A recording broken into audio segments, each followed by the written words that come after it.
सुहेल वड़ाई साहब के हवाले से भी जो है वो एक अपडेट आपको देना चाहूँगा। मेरी कल सुहेल वड़ाई साहब से बात हुई है। सुहेल वड़ाई साहब जो हैं वो इस वक्त यूके के अंदर मौजूद हैं और इससे पहले वो पेरिस के अंदर थे, उससे पहले वो बेल्जियम में थे, ब्रसल्स में, जहाँ पे उनकी मुलाकात हुई थी फील्ड मार्शल से और उसके बाद उन्होंने वो कॉलम लिखा था। उसके बाद अब जो है वो यूके पहुँच चुके हैं। मेरी तकरीबन कोई मेरे ख्याल में कोई 8 से 10 मिनट की तवील गुफ्तगू हुई है उनसे। उनका जो पॉइंट ऑफ व्यू है इस सारे कॉलम को लेके मेरा ख्याल में बेहतर है कि वो खुद इस पॉइंट ऑफ व्यू को दें।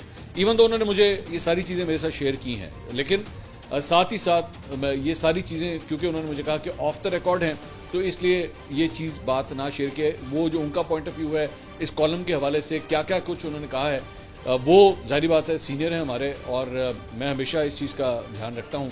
हाँ, अलबत्ता वो बहुत जल्द पाकिस्तान आ रहे हैं और अगले 24 से 48 घंटे में ही मतलब आपको इसकी डिटेल्स पता लग जाएंगी कि वो कब पाकिस्तान आ रहे हैं। तो पाकिस्तान जब वो आ जाएंगे और मेरे ख्याल में अपनी सहाफ़ती जिम्मेदारियों का वो आगाज़ करेंगे तो खुद ब खुद ही वो अपना पॉइंट ऑफ व्यू जो है सारे मामले के अंदर दे देंगे कि आखिर ये सारा कुछ हुआ क्या है और किस तरह हुआ है।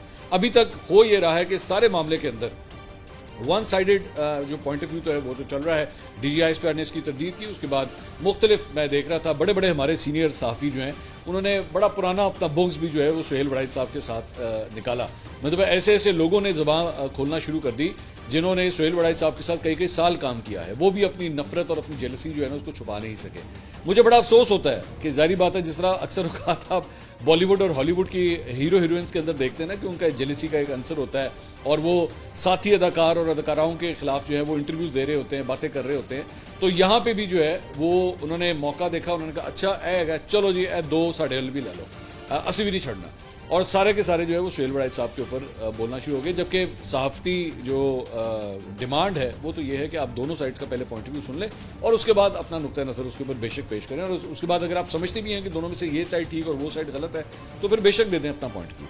लेकिन यहाँ पे कई एंकरों ने जो है मैंने देखा कि पिछले 24 घंटे में अपनी अपनी जो खुन्नस थी ना वो उन्होंने निकाल ली, उन्होंने अपना जहर कम से कम निकाल लिया सुहेल वड़ाई साहब। ठीक है, ओके, कर लें, मौका है, डजंट मैटर, होता है। जेलसी जो है वो इंसान से बहुत कुछ करवा लेती है।